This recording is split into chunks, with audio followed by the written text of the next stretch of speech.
El siguiente segmento tiene contenido o opinión. Muy bien, muchas gracias. Gracias por la sintonía. Vamos a comenzar con nuestro comentario de la jornada del día de hoy. Muy amables por su generosa sintonía, por esos reportes que ya tenemos a esta hora, muy temprano en la mañana, mucha gente conectada justamente a esta hora. A ver, quiero empezar contextualizando la nota que di lectura hace minutos y que da cuenta de un anuncio que ha generado el presidente de la República el día de ayer. Ya ha dicho que pedirá información a Colombia sobre archivos Uriel. Hay algunas cosas para comentar. Pues digo, está bien que pide el presidente Moreno información a Colombia sobre esos supuestos archivos que darían cuenta del supuesto financiamiento por la vía de un supuesto préstamo. Siempre hablo de supuestos hasta que no se compruebe. De $80,000 a una campaña electoral. Habría entregado esos recursos. Habría. Hay que confirmarlo. Es importante lo que ha dicho el presidente, pero hay algunas cosas que llaman la atención. Primero, revisando justamente algunas notas anteriores, quiero encontrar la nota exacta, les robo un par de segundos para justamente dar cuenta de una nota del 2018. Ok, me voy a remontar al 18 de abril del 2018, nota que publicó diario La Hora. Voy a leer la nota del diario La Hora, que fue posteada en su edición digital a las 15:40 del 18 de abril del 2018, hace casi 3 años. Moreno pide investigar presunto financiamiento de las FARC a campaña de Correa.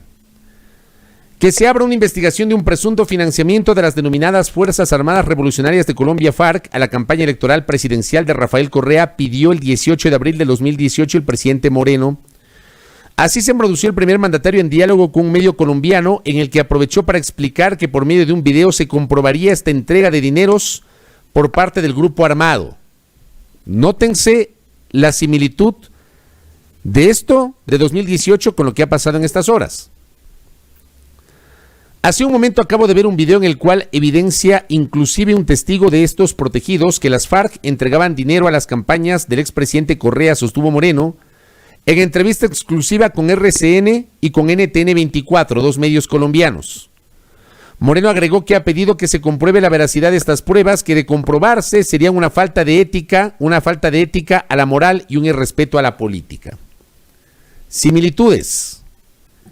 Presidente Moreno reacciona luego de una publicación de prensa. Lo hizo hace casi 3 años, luego de la difusión de un video. Lo hace el día de ayer a un medio de comunicación colombiano. Lo hizo hace casi 3 años a 2 medios de comunicación colombianos.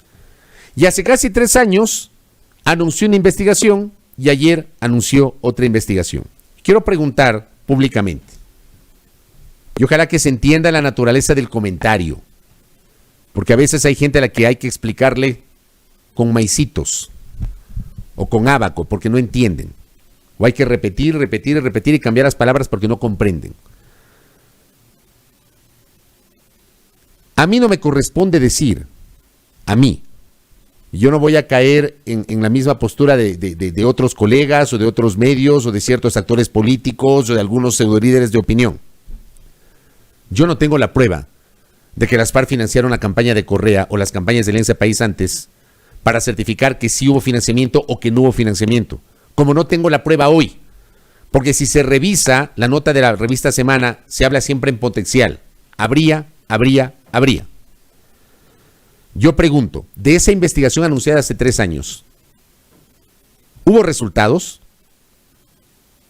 Es más, pregunto públicamente, ¿se abrió la investigación anunciada por el presidente Moreno el 18 de abril del 2018? ¿Se abrió esa investigación? ¿Alguien se acuerda de este tema?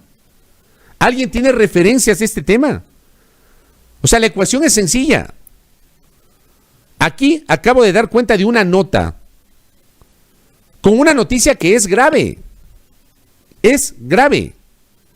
Pero por la gravedad, las autoridades deben revestirse de un mínimo de seriedad, pues.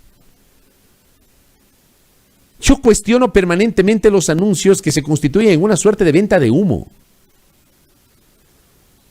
Los financiamientos de las campañas electorales deben ser transparentados, deben ser investigados. Y si de la investigación se compruebe irregularidades, debe establecerse sanciones. Por supuesto que sí. Pero investiguen. No se queden en el anuncio. El anuncio mediático que con gran pompa se hace. Dicho esto, me encantaría saber si prosperó la anunciada investigación que dijo el presidente de la República el 18 de abril del 2018. Van a ser 3 años. ¿Alguien sabe de esa investigación? Yo no la conozco. No la conozco. Porque en este país, lamentablemente, hay anuncios de investigaciones o presentan denuncias. Hay unas que se procesan muy rápido. Hay otras que simplemente guardan en un cajón. El que una organización irregular, guerrillera, terrorista, financie una campaña electoral de otro país es grave. Pero hay que comprobarlo. Hay que investigar. Y para comprobar hay que investigar. No basta con el anuncio. No basta con decir, no dudo que haya un financiamiento. Y yo le quiero recordar respetuosamente al señor presidente de la República que él fue vicepresidente de la República durante 6 años, elegido por Alianza País. El tema es que recurrentemente el señor presidente se desmarca de un pasado que está ahí, porque fue parte de. El presidente Moreno tiene alguna referencia, habiendo sido vicepresidente, primero candidato, luego vicepresidente, luego candidato a la reelección, luego vicepresidente, hasta que terminó su administración en el 2013. ¿Tiene alguna referencia concreta de que grupos terroristas, irregulares, subversivos, llámenlo como ustedes quieran, financiaron campañas electorales de Alianza País? Si las tiene, ¿por qué no los denunció en su momento? Y me remonto a este anuncio. 2018. ¿Hay o no una investigación en curso? ¿La hubo? ¿Tienen pruebas? ¿Qué material recibieron de Colombia, por ejemplo?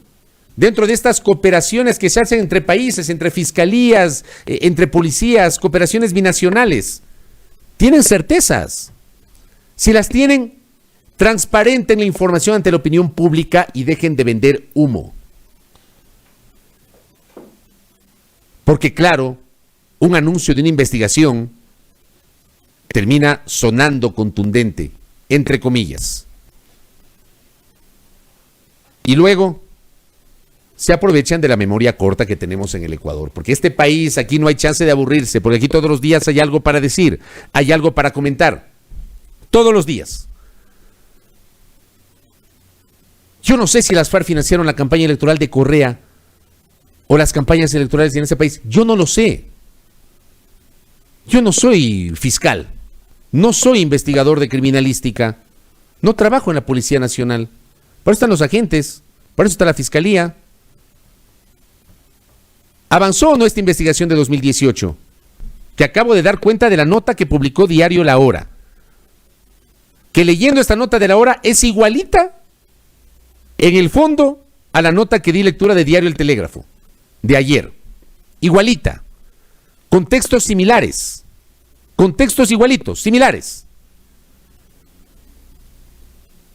Y otra cosa que me llama la atención dentro de esta venta de humo, que creo que es lo que me parece más llamativo. Cuando dice el señor presidente de la República en esta entrevista, esta parte me parece súper llamativa. Yo les planteo esto porque sería interesante saber si alguien había escuchado antes esto. Voy a volver a leer la parte pertinente de la nota del Telégrafo. El primer mandatario señaló que la presencia del ELN se hizo evidente en el Ecuador en el contexto de las movilizaciones de octubre del 2019. ¿En serio? ¿Y por qué no lo dijeron? Han pasado octubre, noviembre, diciembre, enero, febrero. Han pasado 16 meses. 16 meses desde que comenzó ese 2 de octubre del 2019 comenzaron todas las protestas, que empezaron con los transportistas, a las cuales se adhirieron los indígenas después, y luego un segmento de la sociedad. En muchos de los casos se ha criminalizado esa protesta. A los indígenas se los ha acusado casi de terroristas por esa protesta. ¿Es en serio? ¿El gobierno tiene pruebas de que el ELN tuvo algún tipo de vinculación con las protestas de octubre del 2019? ¿Desde cuándo lo saben? Perdónenme, yo no lo había escuchado nunca.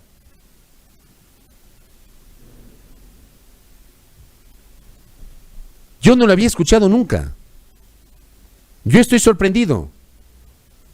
Al leer esto, me he quedado sorprendido. Y añade, correístas más gente que sabía perfectamente de guerrilla urbana se aprovecharon de un legítimo levantamiento por parte del movimiento indígena y provocaron caos bajo la pretensión de que el gobierno sea destituido, detalló el presidente. Ok. ¿Hay certezas de que el ELN participó en las protestas o tuvo vinculaciones con las protestas de octubre? Pero es que se dan cuenta. ¿Cuándo se dieron cuenta? ¿Por qué no lo anunciaron antes? Aprovechan una coyuntura que además me parece llamativo, que alias Uriel fue abatido en octubre y justo una semana antes de las elecciones aparece esta revelación de semana. Que puede ser cierto, no lo sé. No lo sé. Por eso yo les decía ayer, hay que leer esto, porque los medios tenemos que publicar esto, porque de eso podemos generar juicios críticos sobre lo que pasa. Espero que se entienda el punto, porque ayer un montón de gente se enojó porque leímos esta nota. Es noticia. Les gusta o no les gusta, es noticia. Y sobre esto, obviamente, los ciudadanos nos hacemos un juicio crítico. Lo que pasa es que aquí, claro, dependiendo de quién publique, le creemos o no le creemos. Los unos, si publica CNN, no, son imperialistas, hay que creer a Telesur. Los otros, no, los de Telesur son así asado cocinado, hay que creer a NTN24, a CNN, así nos manejamos aquí en el Ecuador. Aquí le dan credibilidad o repudian la noticia dependiendo de quién la difunde. Así de simple. Yo al final presento la noticia, cito la fuente y me permito, en el ejercicio de mi libertad de expresión, comentar. Y yo por enésima vez digo, paren la venta de humo, pues. Porque son anuncios tras anuncios, anuncios tras anuncios, como cuando anunciaron el famoso puente que no va a ningún lado. Y que supuestamente Ecuador lo que hizo fue construir la carretera que termina en la selva colombiana para favorecer al narcotráfico, cuando resulta que el Estado colombiano no había cumplido con los acuerdos binacionales que implicaban terminar esa parte de la carretera. Y hace pocas semanas nomás se fueron a inaugurar el puente, se fueron a recorrer el puente. Pero primero hicieron la bomba señalando que supuestamente era la carretera que no iba a ninguna parte. Entonces hay que ponerle seriedad a esto, de verdad. No sé ustedes, yo como he dicho en varias ocasiones, a mí ya me cansa el estar leyendo cada cosa y se masifica y se viraliza cada cosa y no se reviste un poquito de seriedad. Las autoridades están obligadas a eso. Ciudadano común y corriente puede decir lo que quiera, pero la autoridad, por su propia condición de autoridad, tiene que ser muy prolija, muy responsable, muy seria en lo que dice y en lo que anuncia. Si en 2018 se anunció una investigación, a mí me encantaría como ciudadano, y estoy seguro que a todos ustedes les encantaría saber si esa investigación prosperó. Hoy ya dicen, vamos a pedir los archivos, la típica. ¿Y qué van a hacer con esos archivos? Con los supuestos archivos de Uriel. Develados 3 meses después de que el guerrillero del ELN fue abatido en Colombia. Hay que ponerle seriedad a esto, de verdad. Hay que ponerle seriedad, responsabilidad a lo que se dice. Ya basta de vender humo. Es una venta de humo horrorosa. Y hay gente que compra, hay gente que cae. Creo que los ciudadanos, al menos yo me pongo en ese plano, yo les digo, yo trato de ser muy riguroso en lo que digo. Aunque me etiqueten por decir lo que digo. Aunque me etiqueten. Yo insisto, yo no tengo pruebas de que las FARC financiaron o no campañas electorales en este país. Yo no tengo certezas de que el ELN le entregó un aporte de $80,000 a una campaña política. No tengo ni pruebas para confirmar o descartar. No me corresponde. Para eso están las investigaciones, pues. Y esto le vamos a preguntar más adelante a José Cabrera, si el Consejo Nacional Electoral va a iniciar algún tipo de revisión, de investigación sobre el financiamiento de las campañas electorales, que tiene que ser además para todos. Obviamente se hace un proceso de auditoría posterior, donde se establece quiénes fueron los que financiaron. Ayer, por ejemplo, Fausto Camacho decía que estos micrófonos, que no hay mecanismos rigurosos de control para auditar antes, durante y después de las campañas electorales los recursos que permiten el financiamiento de esas actividades por parte de partidos y movimientos políticos y de sus candidatos. Hay que atacar a ese tema por ahí y establecer justamente cuál es el origen de los recursos, pero con base en una investigación seria, no con base en la venta de humo. Aquí se vende humo, pero que da miedo. Y hay gente que, como digo, compra ese humo y cree lo primero que lee o lo primero que ve. Yo no creo ni tampoco descarto. Tengo derecho a dudar, porque los periodistas tenemos no solamente derecho, obligación de dudar, pero al mismo tiempo los periodistas tenemos la obligación de ser rigurosos en lo que presentamos y en lo que decimos. Y con base en eso, yo sí planteo públicamente a las autoridades estas interrogantes. ¿Investigaron lo del 2018? ¿El anuncio del presidente de la República del 18 de abril prosperó? ¿Hubo una investigación? ¿Cuál fue el resultado? Aquí las cosas se quedan en el aire y tenemos otro anuncio en este momento. Ahí les dejo a ustedes para que lo analicen. Ok, ese es un punto que tenía aquí anotadito. Hay tantas cosas para comentar que me tocan, vean, anotar aquí en una libretita todos los temas para comentar. Que este país no hay cómo aburrirse. No hay cómo aburrirse. Segundo tema, hablemos de las elecciones. Lo que está pasando en este proceso electoral, como le he dicho en varias ocasiones, amable audiencia, no lo he visto jamás. Yo empecé periodísticamente, nací periodísticamente en diciembre de 1992. La primera elección que yo cubrí fue la elección de alcalde y de concejales del naciente Cantón La Libertad, perteneciente en ese tiempo a la provincia del Guayas, en la península de Santa Elena. En ese tiempo, los 3 cantones de la provincia pertenecían a la provincia del Guayas. Y de allí, la primera elección, si se quiere, nacional que cubrí fue la del año 94, porque en aquel tiempo había elecciones intermedias para renovar parcialmente la función legislativa. Los diputados provinciales duraban 2 años. Entonces, cada 2 años había que elegir diputados provinciales. Lógica que cambió con la Constitución del año 98, que les puso a todos los legisladores 4 años de duración. Desde el 94 hasta la fecha. Casi 27 años cubriendo elecciones. Casi. 27 años cubriendo elecciones. Nunca me he encontrado con lo que está pasando hoy. Aparte de lo caótico de la propia organización, aparte de la lentitud para resolver determinados recursos, aparte de la irregular actuación de ciertos actores políticos que la historia ojalá que los juzgue en algún momento, que claramente han pretendido incidentar este proceso electoral, clarísimo.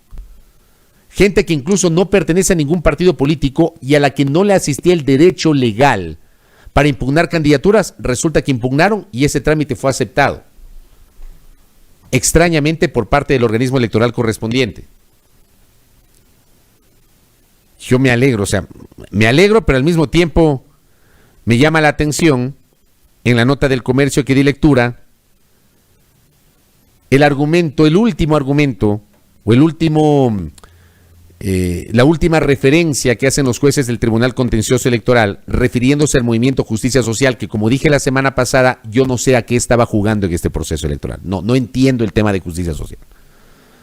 O sea, lo único que me invita a pensar la actuación de Justicia Social es que claramente pretendían que no haya elecciones.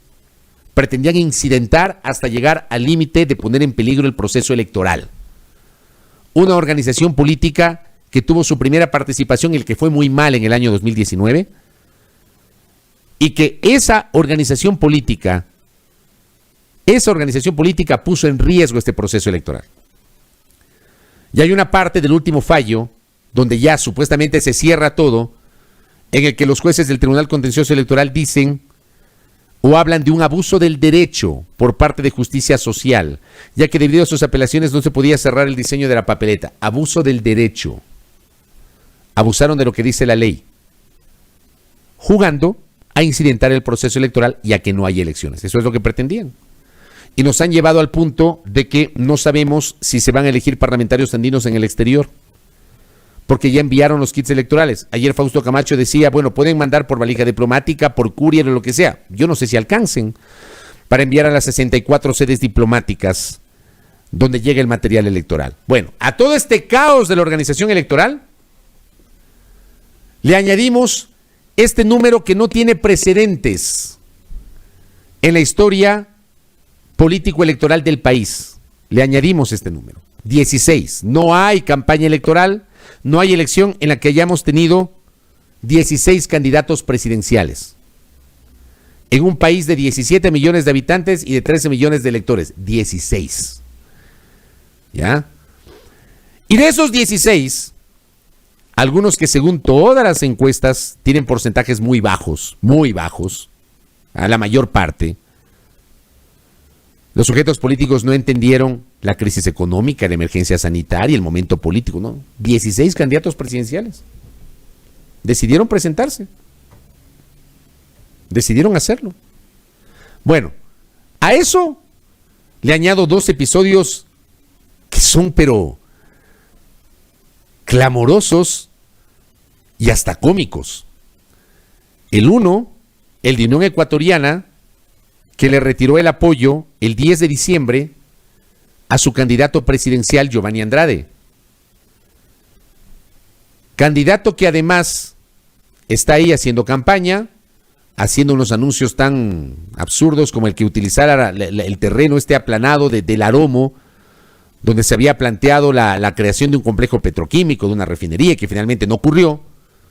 El terreno del Aromo, que le costó $1.500 millones al país, que es así. Utilizar ese terreno para una pista de Fórmula 1. No sé si quiere que aquí haya Indianápolis o qué sé yo. Es un anuncio de verdad cómico. El candidato que nunca logró aclarar cómo es que presentó un plan de gobierno haciendo un copy-paste de la página de Wikipedia donde está la descripción del Ecuador. Candidato que además hace 2 semanas se quedó sin el apoyo de su candidata a la vicepresidencia de la República, que obviamente no puede renunciar porque las candidaturas son irrenunciables, pero dijo: yo ya no hago campaña, yo me bajo de este barco. Bueno, este fue un episodio que digo, patético y cómico, que refleja estas cuestiones folclóricas que a veces tiene la política ecuatoriana. Pues no nos quedamos con eso. Ayer resulta que el expresidente Abdalá Bucaram se desmarca de su presidenciable, de Carlos Añay de la Bastida. Si es que no lo sabían, les voy a dar lectura a la nota. Abdalá Bucaram Ortiz, líder de Fuerza Ecuador, dejó de apoyar a su candidato presidencial Carlos Añay e invitó a sufragar por otros postulantes. El mandatario se refirió sobre ese escenario la noche del 31 de enero en una transmisión de Facebook. Para presidente, si votas por Arauz, vota por Arauz, pero busca para asambleísta nacional y provinciales en los que Abdalá tenga candidatos, busca el casillero de la 10 y hizo un solo toque. El exmandatario aseguró también que el presidenciable se declaró independiente y que cuando se habla de actos de corrupción que lo involucran a él y su familia, Añay se desmarca. Para presidente vota por cualquiera y esta es una actitud digna y de honra mía porque el señor Añay, el que lanzamos, se ha declarado independiente. ¿Se dan cuenta? Este remedo de democracia partidista que tenemos en el Ecuador. Remontémonos a cómo se armaron algunas candidaturas, pues. Justicia Social, que planteó la candidatura de Fabricio Correa, que 2 semanas después dijo, no, yo declino porque resulta que se están tomando el partido, o sea, el movimiento, Justicia Social. Fuerza Ecuador, que planteó inicialmente un binomio en las supuestas primarias, y yo les pongo así entre comillas, primarias. Aquí le llaman primarias a cualquier ridiculez, esas dos son primarias. Una reunión de amigos en donde a dedo designan cualquier candidato. Pero resulta que Fuerza Ecuador nomina en las supuestas primarias a Miguel Salén Cronfle y a Gustavo Bucarán Ortiz, que esa misma noche dijo, a mí no me han avisado. Eso dijo Gustavo Bucarán Ortiz esa misma noche. A la hora de la hora, no inscribieron ni a Salén ni a Bucarán Ortiz. Inscribieron a Sañé de la Bastida con la señora Nardo Ortiz. Lo mismo pasó con Unión Ecuatoriana. Lanzaron primerito a Washington Pesantes, que es el líder fundador de esa organización política. Y a la hora del té terminaron inscribiendo al señor Giovanni Andrade. Lo de Libertad es Pueblo, que también es otro chiste, pues. Antes de que le eliminen del registro electoral, hicieron unas supuestas primarias y lanzaron al ex prefecto del Oro, Esteban Quirola. Y después le retiraron el apoyo a Esteban Quirola porque dizque ha sido correísta. Y presentaron la candidatura de Juan Carlos Machuca, que inicialmente iba a ser el compañero de fórmula de Esteban Quirola. Es un remedio, es un chiste de democracia político-partidista. Todo esto, cuando ya pasen las elecciones, las aguas bajen, debe ser repensado por el Ecuador. Es una broma, es un chiste. Aquí la gente se burla del pueblo ecuatoriano. Pues que de verdad es una burla. Lo que tenemos aquí en el Ecuador, un remedio de democracia representativa. Al hablar justamente de las organizaciones políticas, hay que revisar con urgencia este esquema de partidos políticos. Las reglas tienen que ser más rigurosas. Aquí cualquiera dice, yo voy a crear el movimiento, el partido ecuatoriano de oposición. O como diría mi doctor Carlos Coronel, el partido del mono. Vamos a crear el partido del mono. Se reúnen 4 gentes ahí, empiezan a recolectar las firmas, quién sabe de dónde se las sacan, porque aquí en el Ecuador había hasta denuncia de compra de firmas, de compras de bases de datos, de compras de firmas. Ya ha habido denuncias en el Ecuador en ese sentido. Y llegan al Consejo Nacional Electoral con 500,000 firmas. ¿Cómo las habrán recogido? Y les califican con las justas las 170 y pico mil que necesitan para convertirse en organización política. Y paz. Nace un movimiento nacional que el rato que se presentan a las elecciones no sacan ni la cantidad de votos similares a las firmas que entregaron. Esa es la democracia representativa que tenemos en el Ecuador, que tiene que ser revisada. Tiene que ser revisada. Estos episodios patéticos, folclóricos, cómicos, reflejan cómo un segmento de la clase política ecuatoriana se burla del país, se quiere aprovechar del Estado. Crean organizaciones políticas que solamente además las mueven en tiempo de elecciones. No tienen escuelas de formación política. ¿Qué hacen con la plata que les entrega el Estado para formación política? Están formando líderes. ¿Tienen escuelas de formación política? ¿Les dan chance a los jóvenes? El canal de televisión Ecuavisa hace un ejercicio que me parece fantástico, que es visibilizar a los jóvenes. Ahí he visto al querido amigo y colega Hernán Higuera, que se encarga justamente de hacer esas entrevistas, y al colega William Young en Guayaquil, que hacen esas entrevistas con los jóvenes de las listas. Pero saben que, siendo un ejercicio espectacular porque visibiliza a los jóvenes, también nos invita a conocer una realidad. A los jóvenes les ponen en los puestos últimos. En la lista de 15, en el puesto 15. No van a llegar jamás, porque además ya no se vota por personas, se vota en plancha. No se vota por personas. Eso es lo que hacen los partidos y movimientos políticos en este país. Relegan a los jóvenes y a las mujeres a puestos secundarios. Ahora, con el tema de las mujeres no tienen tanto chance porque tenemos la alternabilidad y secuencialidad. Pero ¿cuántas listas están encabezadas por mujeres? Porque generalmente son los hombres los que encabezan las listas en su gran mayoría. Esta democracia debe ser repensada. Y esto que parece chiste, que ha ocurrido en esta campaña electoral, es vergonzoso, vergonzoso. Ojalá que las próximas autoridades, que la próxima asamblea esté a la altura de las circunstancias y revise el Código de la Democracia. Ojalá que lo hagan. Ojalá que la sociedad, que iniciativas que están allí como Participación Ciudadana, como el colectivo Voces por la Democracia, del que forma parte Fausto Camacho, que estuvo ayer con nosotros, presenten propuestas y se empoderen de un real diálogo nacional que permita repensar el sistema de partidos políticos en el Ecuador, que es una broma, es un chiste. A una semana de las elecciones, Bucaram le quita el apoyo a su candidato presidencial, que no tiene ninguna chance, obviamente, de ganar las elecciones, pero termina siendo un reflejo de este chiste de democracia que tenemos en el Ecuador. Una vergüenza.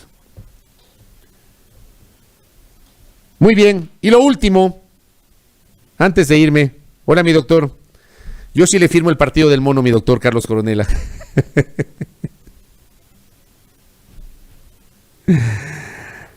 Lo último,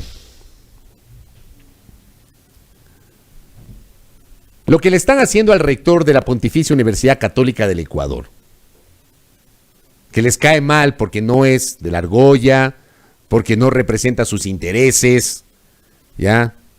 Lo que le están haciendo realmente es repudiable.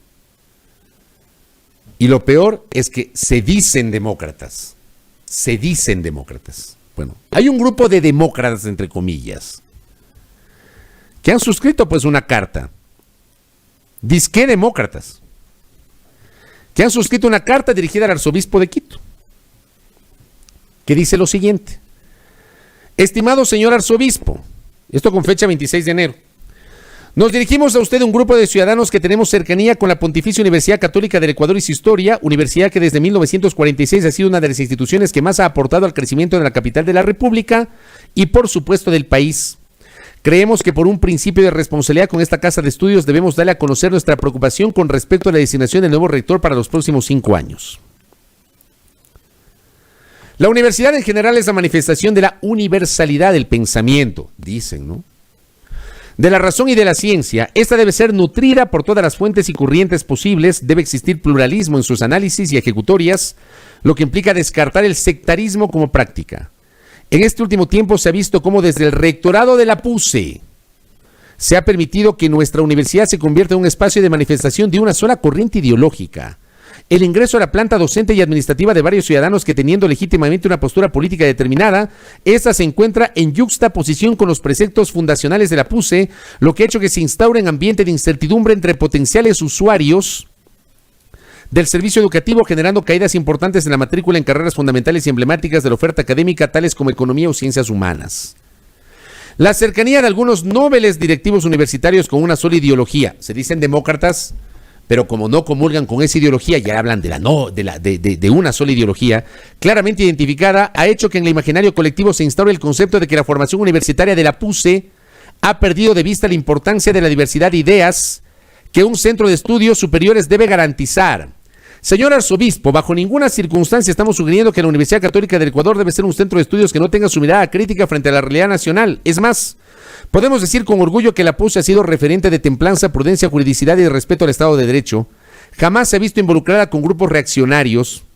Ha sabido mantenerse absolutamente inmune frente a cualquier intento de influencia política y mucho más de influencia partidista. Nunca ha tomado posición en favor de doctrinas desestabilizadoras, sino que por el contrario ha sido una voz autorizada de respeto a la Constitución y la ley.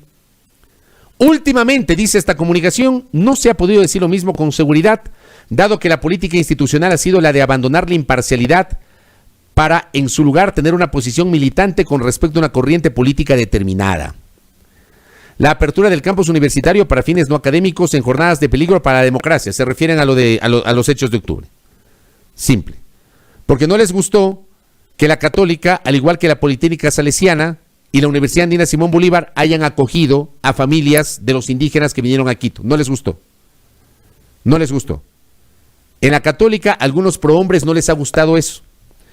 Dice, contraría con la misión institucional de la PUCE y la posterior defensa de estos hechos por parte del padre rector, han causado sorpresa tanto en la comunidad universitaria cuanto en la ciudad de Quito, en razón de que lo suscitado no está contemplado en la oferta académica de la PUCE, ni responde a la tradición institucional de la universidad. La lamentable participación del Centro de Derechos Humanos en la defensa técnica de ciertos dirigentes políticos y líderes de las movilizaciones de años pasados ante la Fiscalía General del Estado, utilizando como único argumento la dilatoria de que no podían testificar porque necesitaban de un intérprete que hable con su lengua madre, no solamente deja en evidencia una actitud irresponsable ante los órganos de administración de justicia, sino que además pone en tela de duda la rigurosidad académica y profesional de los abogados que la universidad facilitó para tales diligencias, erosionando peligrosamente el prestigio de la PUCE. O sea, está mal que un abogado, está mal para ellos que un abogado garantice el derecho a la defensa de una persona. Está mal, y algunos los que firman esto son abogados. Está mal, imagínense. No solamente en la conducción administrativa de la universidad se han dado hierros. El 9 de noviembre del 2019, el padre Fernando Ponce tuvo una desatinada, imprudente, desafiante intervención desde el púlpito de la parroquia La Dolorosa ante algo más de 200 feligreses, actitud que fuera testimoniada por el periodista Miguel Rivadeneira, respetado comunicador quiteño con una trayectoria de 40 años de ejercicio profesional y que goza de la credibilidad de la ciudadanía quiteña. El incidente en cuestión hace referencia a las calificaciones negativas que se hicieran en contra del periodismo y la libertad de expresión en el Ecuador. Es que los periodistas somos intocables, ¿no? Los periodistas no nos pueden tocar, no nos pueden criticar, somos intocables. Los periodistas somos prohombres. Agresión que implicó oportunamente un fuerte llamado de atención del padre provincial de la Compañía de Jesús al señor rector de la universidad. Procesos penales contra trabajadores iniciados por autoridades universitarias, censura en cuanto a publicaciones de maestros. Sería bueno saber cuáles son esas censuras, porque no he escuchado a maestros que hayan denunciado que han sido censuradas sus publicaciones. Sería bueno que eso se compruebe, ¿no? Inconformidad generalizada con respecto a varias decisiones del Consejo Superior, descenso de la matrícula en varias facultades, hacinamiento y exceso de alumnos en otras, la suspensión de programas de posgrado por falta de alumnos, el deterioro físico del campus universitario, bla, bla, bla. Y dice: son los temas que nos motivan a escribir esta misiva para combinar a usted como gran canciller de la universidad y autoridad que tramita la designación del rector de la Pontificia Universidad Católica del Ecuador ante la Santa Sede.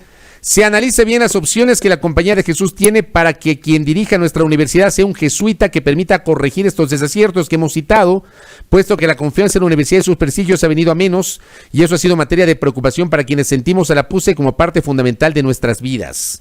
Miramos con nostalgia cómo las glorias del pasado se han reemplazado con retrocesos debido a una errática conducción administrativa y académica de la otrora primera universidad del país. Y ahí firman un montón de prohombres. ¿Saben qué es lo de fondo?